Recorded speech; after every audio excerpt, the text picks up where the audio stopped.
Hi everyone, I am Hashir. I represent Enepoya Kirks National University. ഈ MBBS abroad എന്ന് പറയുമ്പോൾ എല്ലാവർക്കും ഒരു ഓപ്ഷൻ ബി ആണ്. ആക്ച്വലി ഓപ്ഷൻ എ എന്ന് പറയുമ്പോൾ നമ്മുടെ നാട്ടിൽ ഇന്ത്യയിൽ നീറ്റ് എക്സാമിനേഷൻ എഴുതി കൗൺസിലിംഗ് കഴിഞ്ഞ് ഇവിടുത്തെ മെഡിക്കൽ കോളേജിൽ സീറ്റ് കിട്ടി മെഡിസിന് ചേരുന്നതാണ് നമ്മളെല്ലാവരും ഓപ്ഷൻ എ ആയിട്ട് കണക്കൂട്ടുന്നത്. പക്ഷേ ഞാനിന്നിവിടെ പറയാൻ പോകുന്നത് ഓപ്ഷൻ എയോളം കടപിടിക്കുന്ന ഒരു ഓപ്ഷൻ ബിയെക്കുറിച്ചാണ്.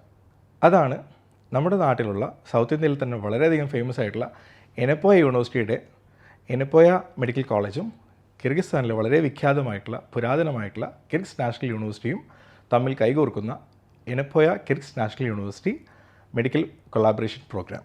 ആക്ച്വലി എന്താണ് ഈ കൊളാബറേഷൻ? ഈ നമ്മുടെ നാട്ടിലുള്ള എനപ്പോയ യൂണിവേഴ്സിറ്റിയും കിർഗിസ്ഥാൻ നാഷണൽ യൂണിവേഴ്സിറ്റിയും തമ്മിലുള്ള കൊളാബറേറ്റീവ് MBBS പ്രോഗ്രാം എന്ന് പറയുമ്പോൾ നമ്മുടെ മനസ്സിൽ ഒത്തിരി ആശയക്കുഴപ്പങ്ങൾ വരാം. അപ്പോൾ അതിനെക്കുറിച്ചിട്ടുള്ള കുറച്ച് കാര്യങ്ങൾ ഡീറ്റെയിൽ ആയിട്ട് പറഞ്ഞു തരാനാണ് ഞാൻ അവിടെ വന്നിട്ടുള്ളത്. ഓക്കെ, ഒന്ന് അക്കാഡമിക്സ്. നമ്മൾ ഈ വിദേശത്ത് MBBS അബ്രോഡ് അല്ലെങ്കിൽ വിദേശത്ത് MBBS ചെയ്യുമ്പോൾ നമ്മൾക്ക് ഉണ്ടാകുന്ന ഏറ്റവും വലിയൊരു പ്രശ്നം അല്ലെങ്കിൽ ഒരു ആശയക്കുഴപ്പമാണ് നമ്മുടെ നാട്ടിൽ നിന്ന് കിട്ടുന്ന ആ ഒരു നല്ല എഡ്യൂക്കേഷൻ അവിടെ പോയാൽ കിട്ടുമോ, അവിടെ ഉള്ള ടീച്ചേഴ്സും ലെക്ചേഴ്സൊക്കെ നമ്മുടെ നാട്ടിലുള്ള ലെക്ചേഴ്സിനെ പോലെ ആയിരിക്കുമോ, അല്ലെങ്കിൽ അവർ പറയുന്നതൊക്കെ നമുക്ക് മനസ്സിലാവുമോ, ഇങ്ങനെയുള്ള ഒത്തിരി സംശയങ്ങൾ സാധാരണ വരാറുണ്ട്. ഇതിനുള്ള ഏറ്റവും വലിയൊരു പരിഹാരമാണ് ഈ ഒരു കൊളാബറേഷൻ. എനപ്പോയിൽ പഠിച്ചിറങ്ങിയ കുട്ടികൾക്കും അതേപോലെ നമ്മുടെ നാട്ടിലുള്ള ഒത്തിരി ഡോക്ടേഴ്സിനൊക്കെ അറിയാം എനപ്പോയുടെ ഈ ടീച്ചിങ് ഫാക്കൽറ്റീസിൻ്റെ ഒരു ഇമ്പോർട്ടൻസ്. അപ്പോൾ ഈ നമ്മുടെ വളരെയധികം എക്സ്പീരിയൻസ്ഡ് ആയിട്ടുള്ള ഈ ഫാക്കൽറ്റീസിനെ നമ്മുടെ അങ്ങനെ ഇവിടെ നിന്ന് അങ്ങോട്ട് ഷിഫ്റ്റ് ചെയ്ത് അവിടെ കൊണ്ട് പറിച്ച് നടുകയാണ് ചെയ്യുന്നത്. അപ്പോൾ ഇവിടെ പഠിക്കുന്ന കുട്ടികൾക്ക് കിട്ടുന്നത് ശരിക്കും ഒരു കിർഗിസ്ഥാൻ അല്ലെങ്കിൽ അവിടെയുള്ള ഫാക്കൽറ്റീസ് അല്ല, പകരം ഇന്ത്യയിലുള്ള എനപ്പോയ മെഡിക്കൽ കോളേജിലുള്ള വെൽ എക്സ്പീരിയൻസ്ഡ് ആയിട്ടുള്ള ഫാക്കൽറ്റീസിൻ്റെ ട്രെയിനിങ് ആണ് കിട്ടാൻ പോകുന്നത്. ഇതാണ് ഒന്നാമത്തെ പോയിന്റ്. രണ്ടാമത്തെ ഒരു സംശയം, വിദേശത്ത് നിലവിൽ മുൻപൊക്കെ നമുക്ക് വിദേശത്ത് MBBS പഠിക്കാനായിട്ട് പോകുമ്പോൾ മെഡിക്കൽ കൗൺസിൽ ഓഫ് ഇന്ത്യ ആയിരുന്നു, MCI അല്ലെങ്കിൽ മെഡിക്കൽ കൗൺസിൽ ഓഫ് ഇന്ത്യയുടെ ഒത്തിരി റൂൾസ് ആൻഡ് റെഗുലേഷൻസ് ഉണ്ടായിരുന്നു. ഇന്നിപ്പോൾ അതല്ല. ഇന്ന് നാഷണൽ മെഡിക്കൽ കമ്മീഷൻ്റെ കുറച്ച് ഗൈഡ് ലൈൻസ് ഫോളോ ചെയ്യുന്ന യൂണിവേഴ്സിറ്റികൾ മാത്രമേ നമ്മൾ പഠിക്കാൻ പാടുള്ളൂ എന്നാണ് ഇപ്പോഴുള്ള ഒരു conditions.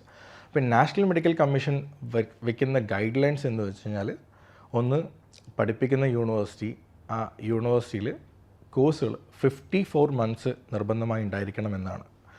Yenepoya Kyrgyz national university collaboration MBBS പ്രോഗ്രാമിൽ 54 മാസം നിർബന്ധം ആയിട്ട് ഉണ്ട് എന്നൊരു കണ്ടീഷൻ ഫോളോ ചെയ്യുന്നുണ്ട്. കാരണം ഇത് 5+1 5 വർഷം അക്കാഡമിക്സും 1 വർഷം ഇൻറ്റേൺഷിപ്പും എന്ന ഒരു കണ്ടീഷൻ ഫോളോ ചെയ്യുന്ന ഒരു പ്രോഗ്രാമാണ്. ഒന്ന്. രണ്ട്, പഠിപ്പിക്കുന്ന ത്രൂ ഔട്ട് നിങ്ങളുടെ മീഡിയം ഓഫ് ഇൻസ്ട്രക്ഷൻ ഇംഗ്ലീഷിലായിരിക്കണം എന്നാണ് സെക്കൻഡ് ഗൈഡ് ലൈൻ. അതും ഇവിടെ ഫോളോ ചെയ്യുന്നുണ്ട്. തേർഡ്, നമ്മുടെ ഇന്ത്യയിൽ പറയുന്ന പ്രിസ്ക്രൈബ് അല്ലെങ്കിൽ ഇന്ത്യൻ മെഡിക്കൽ കോളേജസിൽ പഠിപ്പിക്കുന്ന ചില നിർബന്ധമായിട്ടുള്ള സബ്ജക്ട്സുകൾ അതും അവിടെ ഉണ്ടായിരിക്കണം എന്നാണ്. അത് എനപ്പോയ ഈ കിർഗ്സ് നാഷണൽ യൂണിവേഴ്സിറ്റി ഈ പ്രോഗ്രാമിൽ അത് ഫോളോ ചെയ്യുന്നുണ്ട്. ഇതിൻ്റെ ഏറ്റവും വലിയൊരു പ്ലസ് പോയിൻ്റായിട്ട് വരുന്നത് നമുക്ക് ഇന്ത്യൻ ഫാക്കൽറ്റി എന്ന് തന്നെയാണ്. ഈ ഇന്ത്യൻ ഫാക്കൽറ്റീസ് പഠിപ്പിക്കുന്നതുകൊണ്ടുള്ള ഏറ്റവും വലിയൊരു മെച്ചം എന്താണെന്ന് പറയട്ടെ. ഇപ്പോൾ നമ്മൾ ഒത്തിരി വർഷങ്ങളായിട്ട് നമ്മൾ ഈ കുട്ടികളെ ഇങ്ങനെ വിട്ടുകൊണ്ടിരിക്കുമ്പോൾ നമ്മൾ കണ്ടുവരുന്ന പ്രശ്നങ്ങൾ, ഇപ്പോൾ റഷ്യയിലാവട്ടെ അല്ലെങ്കിൽ ജോർജിയയിലാവട്ടെ അല്ലെങ്കിൽ ഉക്രൈനിലൊക്കെ പഠിച്ചുകൊണ്ടിരിക്കുന്ന കുട്ടികൾ പറഞ്ഞത്, അവിടെയുള്ള ഫാക്കൽറ്റീസ് സംസാരിക്കുന്ന ഇംഗ്ലീഷ് നമ്മുടെ നാട്ടിലെ കുട്ടികൾക്ക് എത്രത്തോളം ഫോളോ ചെയ്യാൻ പറ്റും എന്നതൊരു വലിയൊരു ചലഞ്ച് തന്നെയായിരുന്നു. അപ്പോൾ കുട്ടികളവിടെ പോയി ഫസ്റ്റ് ഒരു 6 or 7 അല്ലെങ്കിൽ ഒരു വർഷമൊക്കെ എടുത്തിട്ടാണ് അവരുടെ സ്ലാങ്ങിൽ ഇംഗ്ലീഷുമായി നമ്മുടെ കുട്ടികൾ പൊരുത്തപ്പെട്ടുകൊണ്ടിരിക്കുന്നത്. ആ ഒരു ചലഞ്ചസ് ശരിക്കും ഇവിടെ ആദ്യം തൊട്ട് തന്നെ ഇല്ലാതാവുന്നു എന്നാണ് ഇതിൻ്റെ ഏറ്റവും വലിയൊരു ഇമ്പോർട്ടൻസ്. നമ്മുടെ കുട്ടികളോട് ചെല്ലുമ്പോൾ തന്നെ ഇന്ത്യൻ ഫാക്കൽറ്റി ഇവരെക്കുറിച്ച് നന്നായിട്ട് അറിയുന്ന, ഇവരെ കൾച്ചർ അറിയുന്ന, ഇവരെങ്ങനെ സംസാരിക്കണമെന്നും ഇവരോട് എങ്ങനെ ഇടപഴകണമെന്നും ഇവരുടെ മൂഡ് സ്വിങ്സ് പോലും അറിയുന്ന ഒരു ഫാക്കൽറ്റിയാണ് ഇവർ പഠിപ്പിക്കുന്നു എന്നത് വളരെയധികം കാതലായിട്ടുള്ളൊരു പോയിൻ്റ് തന്നെയാണ്. ഇനി വരുന്നൊരു പോയിൻ്റാണ് ഹോസ്റ്റൽ ആൻഡ് ഫുഡ്. കുട്ടികളെക്കാളും കൂടുതലും പാരൻസിനായിരിക്കും ഈ വിഷയങ്ങളിൽ എപ്പോഴും ടെൻഷൻ ഉണ്ടാവുന്നത്. എങ്ങനെയായിരിക്കും ഹോസ്റ്റൽ, ആൺകുട്ടികൾക്കും പെൺകുട്ടികൾക്കും സെപ്പറേറ്റ് ഹോസ്റ്റൽസ് ആയിരിക്കുമോ, നമ്മുടെ നാട്ടിൽ കിട്ടുന്ന ഫുഡ് അവൈലബിൾ ആയിരിക്കും, അറ്റ്ലീസ്റ്റ് നമ്മുടെ നാട്ടിൽ കിട്ടുന്ന ഫുഡ് അല്ലെങ്കിലും ഒരു നോർത്ത് ഇന്ത്യൻ ഫുഡെങ്കിലും കിട്ടുമോ എന്നായിരിക്കും ചില പാരൻസുകളൊക്കെ ഞങ്ങളോട് എപ്പോഴും ചോദിക്കാറുള്ളത്. പറയട്ടെ, എനപ്പോയ ശരിക്കും സൗത്ത് ഇന്ത്യൻ യൂണിവേഴ്സിറ്റിയാണ്. അപ്പോൾ നമ്മുടെ ഈ സൗത്ത് ഇന്ത്യൻ കുട്ടികൾക്കുള്ള എല്ലാ ഫെസിലിറ്റീസും, നമ്മുടെ കൾച്ചറും നമ്മുടെ കസ്റ്റം പോലെ ബോയ്സിന് വേറെ തന്നെ ഹോസ്റ്റലായിരിക്കും, ഗേൾസിനും വേറെ തന്നെ ഹോസ്റ്റലായിരിക്കും. ഇത് വേറെ തന്നെ ഹോസ്റ്റൽ എന്ന് മാത്രമല്ല, സേഫ് ആൻഡ് സെക്യൂർ ഹോസ്റ്റലായിരിക്കും. 24/7 അവിടെ നമ്മുടെ CCTV ക്യാമറാസും ആക്സസും ലോക്കേജും വാർഡനും ഒക്കെയുള്ള ഹോസ്റ്റലായിരിക്കും. ഇത് കൂടാതെ ഫുഡ് എന്ന് പറയുമ്പോൾ ഇവിടെ പഠിക്കുന്ന എനപ്പോയുടെ യൂണിവേഴ്സിറ്റികളിൽ ബാംഗ്ലൂരും മംഗലാപുരത്തൊക്കെ പഠിക്കുന്ന കുട്ടികൾക്കറിയാം, എനപ്പോയുടെ ഒരു ഹൈലൈറ്റ് എന്ന് പറയുന്നത് തന്നെ ഫുഡാണ്. നല്ല അടിപൊളി തനതായിട്ടുള്ള ഫുഡ്, നമ്മുടെ നാട്ടിലെ ടേസ്റ്റും സ്പൈസസും ഒക്കെ ഉള്ള ഫുഡാണ്. അത് തന്നെ ഇവിടുന്ന് എനപ്പോയ്ക്ക് actually in house cloud kitchens വരെ അവൈലബിൾ ആണ്. അപ്പോൾ ഇവിടുന്ന് തന്നെ ഷെഫ്സിനെ വരെ അങ്ങോട്ടേക്ക് കൊണ്ടുപോയി. ഫാക്കൽറ്റീസിനെ കൊണ്ടുപോയവർക്ക് പിന്നെ ഷെഫ്സിനെ കൊണ്ടുപോകാനാണോ പ്രയാസം? അപ്പോൾ ഷെഫ്സിനെ വരെ കൊണ്ടുപോയി ഇന്ത്യൻ ഫുഡ് അല്ലെങ്കിൽ സൗത്ത് ഇന്ത്യൻ ഫുഡ് തന്നെ അവിടെ അവൈലബിൾ ആക്കുക എന്നാണ് ഇവരുടെ ലക്ഷ്യം.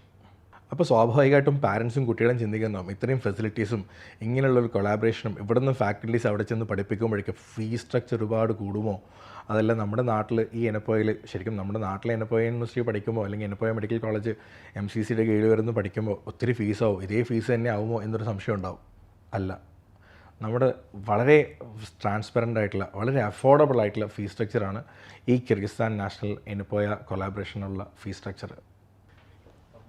ഈ പറഞ്ഞതൊന്നും കൂടാതെ ഒത്തിരി ബെനിഫിറ്റ്സും ഒത്തിരി അഡ്വാൻറ്റേജസും കൂടിയുള്ള ഒരു പ്രോഗ്രാമാണ് ഈ കൊളാബറേഷൻ. അതിൽ ഒന്നാമത്തത് ഈ NMED ആപ്പ് എന്നുള്ളതാണ്. അതായത് നമ്മുടെ എനപ്പോയ യൂണിവേഴ്സിറ്റിയിൽ ഒത്തിരി നാളുകളായിട്ട് നടന്നുകൊണ്ട് ഇപ്പം നിങ്ങൾക്കറിയാം നാട്ടിൽ ലേണിംഗ് ആപ്പുകളുടെ കാലമാണ്. ലേണിംഗ് ആപ്പുകളുടെ കാലത്ത് നമുക്കും ലേണിംഗ് ആപ്പുകൾ നിങ്ങൾക്കറിയാം, ചിലപ്പോൾ ബൈജൂസ് ലേണിംഗ് ആപ്പും അതേപോലെ നാരായണ ലേണിംഗ് ആപ്പ് ഇങ്ങനെയുള്ള ഒരുപാട് ലേണിംഗ് ആപ്പുകൾ ഒക്കെ ഉപയോഗിച്ച് പഠിക്കുന്ന കുട്ടികൾ നമ്മുടെ കൂട്ടത്തിലുണ്ടാവാം. അതുകൊണ്ട് തന്നെ കാലത്തിനൊപ്പം സഞ്ചരിച്ചുകൊണ്ട് എനപ്പോയും ഈ സമയത്ത് ലേണിംഗ് ആപ്പുകൾ പുറത്തിറക്കിയിട്ടുണ്ട്. അപ്പോൾ ഉദാഹരണത്തിന് ഞാൻ ഇന്നൊരു ദിവസം ക്ലാസ് മിസ്സാവുകയാണ്. അപ്പോൾ എനിക്ക് ക്ലാസ് മിസ്സായി കഴിഞ്ഞാൽ നാളെ വന്നിട്ട് ഈ നോട്ട്സ് എഴുതിയെടുക്കുക എന്നതിനപ്പുറത്തേക്ക് ഈ ലെക്ചർ അല്ലെങ്കിൽ ഈ ടീച്ചറിൻ്റെ അടുത്ത് പോയിരുന്ന് പഠിക്കാൻ ചിലപ്പോൾ ബുദ്ധിമുട്ടായിരിക്കും. അപ്പോൾ കഴിഞ്ഞ ദിവസം ഞാൻ ആബ്സെൻ്റ് ആയിട്ടുള്ള ദിവസം ടീച്ചർ എന്തായിരുന്നു പറഞ്ഞത്, ക്ലാസ്സിൽ എങ്ങനെയായിരുന്നു ലെക്ചർ നടന്നിരുന്നത്, എന്തായിരുന്നു പ്രാക്ടിക്കൽ എന്നെല്ലാം ഈ ആപ്പിലൂടെ പോയി കഴിഞ്ഞാൽ നമുക്ക് കാണാൻ പറ്റും. അതുവഴി പഠിക്കാനും പറ്റും.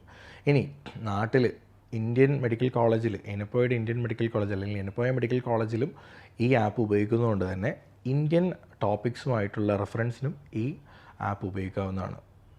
ഇനി Kyrgyzstan national university Yenepoya Kyrgyzstan national university കൊളാബറേഷനിൽ വരുന്ന എല്ലാ കുട്ടികൾക്കും ഈ ആപ്പ് ലഭ്യമാണ്. 6 വർഷത്തെ കോഴ്സ് അല്ലെങ്കിൽ 72 മാസം, ഇത്രയും ലോങ് ആയിട്ടുള്ള ഒരു കോഴ്സിനാണല്ലോ നമ്മൾ പോകുന്നത്. ഓക്കെ, ഈ 6 വർഷത്തിൽ ഒരു വർഷത്തിൽ ജൂലൈ ഓഗസ്റ്റ് എന്നുള്ളത് നോർമലി ലീവാണ്, വെക്കേഷനാണ്. ഈ ജൂലൈ ഓഗസ്റ്റ് നമ്മുടെ നാട്ടിൽ വന്നു കഴിഞ്ഞാൽ നോർമലി വിദേശത്ത് MBBS പഠിക്കുന്ന കുട്ടികൾ നാട്ടിൽ വന്നു കഴിഞ്ഞാൽ ഈ ഒരു ക്ലിനിക്കൽ റൊട്ടേഷൻ അല്ലെങ്കിൽ ഈ ഒബ്സർവർഷിപ്പിന് പോകാറുണ്ട്. പക്ഷെ അത് ഭയങ്കര പാടായിട്ട് കുട്ടികൾക്ക് കിട്ടാറില്ല. അതുകൊണ്ട് തന്നെ എനപ്പോയ ചെയ്യുന്ന ഒരു സൗകര്യം എന്ന് വെച്ചാൽ നമ്മുടെ ഈ കൊളാബറേറ്റീവ് പ്രോഗ്രാമിൽ MBBS പഠിക്കുന്ന കുട്ടികൾക്ക് എനപ്പോയിൽ തന്നെ എനപ്പോയുടെ മെഡിക്കൽ കോളേജിലോ അല്ലെങ്കിൽ എനപ്പോയുടെ ഹോസ്പിറ്റലിലോ അല്ലെങ്കിൽ എനപ്പോയ മെഡിക്കൽ കോളേജുമായിട്ട് അസോസിയേറ്റ് ചെയ്തിട്ടുള്ള ഒത്തിരി ഇന്ത്യൻ ഹോസ്പിറ്റലുകളിൽ ഇവർ ഒബ്സർവർഷിപ്പ് പ്രൊവൈഡ് ചെയ്യുന്നുണ്ട്. അടുത്തതായിട്ടുള്ളൊരു മെയിനായിട്ടുള്ളൊരു പ്രശ്നം അല്ലെങ്കിൽ ഒരു വിഷയം പാരൻസിന് അല്ലെങ്കിൽ കുട്ടികൾക്ക് ഉണ്ടാകുന്നത്, വിദേശത്ത് MBBS ഒക്കെ പഠിച്ചു വന്നു, ശരി സാറ് പറഞ്ഞ പോലെ വിദേശത്ത് MBBS ഒക്കെ പോയി പഠിച്ചു വന്നു, തിരിച്ചിവിടെ വന്നിട്ടുള്ള എക്സാമിനേഷൻ. അതാണല്ലോ നമ്മുടെ എല്ലാം ലക്ഷ്യം. ഇന്ത്യയിലൊരു ഡോക്ടറായിട്ട് പരിശീലിക്കുക അല്ലെങ്കിൽ ഇവിടെ വന്ന് വർക്ക് ചെയ്യുക എന്നാണല്ലോ. അപ്പോൾ ഇവിടെ വന്നു കഴിഞ്ഞാൽ ഇനിയിപ്പോൾ നിങ്ങൾക്കറിയാം ഫോറിൻ മെഡിക്കൽ ഗ്രാജുവേറ്റ് എക്സാമിനേഷനൊക്കെ മാറി ഇവിടെ പഠിക്കുന്ന കുട്ടികൾക്കും വിദേശത്ത് പഠിക്കുന്ന കുട്ടികൾക്കൊക്കെ ഇനി നെക്സ്റ്റ് എക്സാമിനേഷനാണല്ലോ. അപ്പോൾ ഈ നെക്സ്റ്റ് എക്സാമിനേഷൻ എങ്ങനെ, അല്ലെങ്കിൽ നെക്സ്റ്റ് എക്സാമിനേഷന് വേണ്ടി നമ്മൾ എന്ത് ചെയ്യുന്നു? ഒന്നാമത്തെ കാര്യം, നമ്മുടെ ഇന്ത്യൻ ഫാക്കൽറ്റി തന്നെയാണ് അവിടെ പഠിപ്പിക്കുന്നത്. ഇന്ത്യൻ ടോപ്പിക്സിനാണ് വെയിറ്റേജ് കൂടുതലും. ഇനി വന്ന് നിങ്ങൾ പഠിച്ചിറങ്ങി ഓരോ വർഷവും നിങ്ങളിവിടെ നാട്ടിൽ വരുമ്പോൾ ഒബ്സർവർഷിപ്പും നമ്മുടെ കേസസിനോടും നിങ്ങൾ പൊരുത്തപ്പെട്ടു. ഇനി 5 വർഷം കഴിഞ്ഞ് അവിടെ 1 വർഷം ഇൻറ്റേൺഷിപ്പും കഴിഞ്ഞ് നാട്ടിലെത്തിക്കഴിഞ്ഞാൽ 6 മന്ത്സ്, അതായത് നിങ്ങളുടെ നെക്സ്റ്റ് എക്സാമിനേഷൻ എഴുതുന്നതിന് മുമ്പുള്ള 6 മന്ത്സ് നിങ്ങൾക്കിവിടെ ഈ നെക്സ്റ്റ് എക്സാമിന് വേണ്ടിയിട്ടുള്ള അതിനുവേണ്ടി മാത്രമുള്ള ഒരു ട്രെയിനിങ് കൂടെ എനപ്പോയ തരുന്നുണ്ട്. അപ്പോൾ അതുകൊണ്ട് തന്നെ ശരിക്കും കേസസും കേസ് സ്റ്റഡീസും അക്കാഡമിക്സും കൂടിയുള്ള ഒരു സമന്വയമായിട്ടുള്ളൊരു ക്ലാസ് ആയിരിക്കും നിങ്ങൾക്ക് ഈ 6 മന്ത്സ് കിട്ടുന്നത്.